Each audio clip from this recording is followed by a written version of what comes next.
kadawatan ng ta sa Dios na mahal magagahom sa kanya.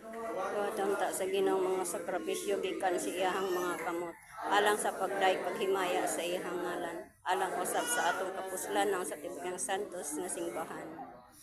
Itugod Ginoo nga ang Espiritu Santo sumala sa saad sa imong anak magdugang ug punta pagtudlo kanamo bahin sa misteryo nining sakripisyo o magpadayag kanamo sa tanang kamatuoran.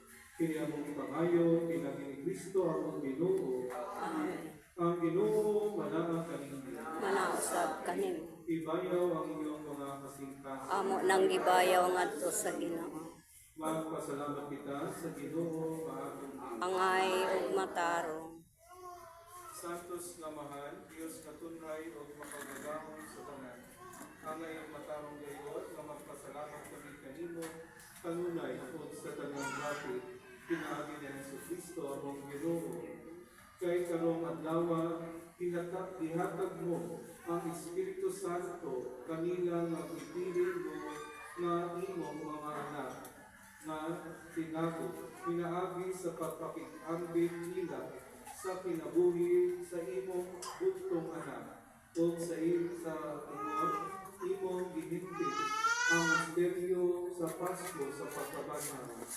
Nining adlaw sa pagsusod sa nahimugso nga simbahan magipadayag sa imong espiritu ngadto sa tanang katawhan ang usa o matuod nga Dios o gihimo niya nga gikan sa daghang pinulungan sa mga tao na hinusa ang tingog sa pagkila sa usa lamang nga pagtuo. Ug busa kaliwala nining kalipay sa Pasko sa pagkabanaw, nagsagya ang tibuok kalibutan ug uban sa mga anghel sa langit, nagsangyaw kami sa imong himaya, iyon sa ilang walay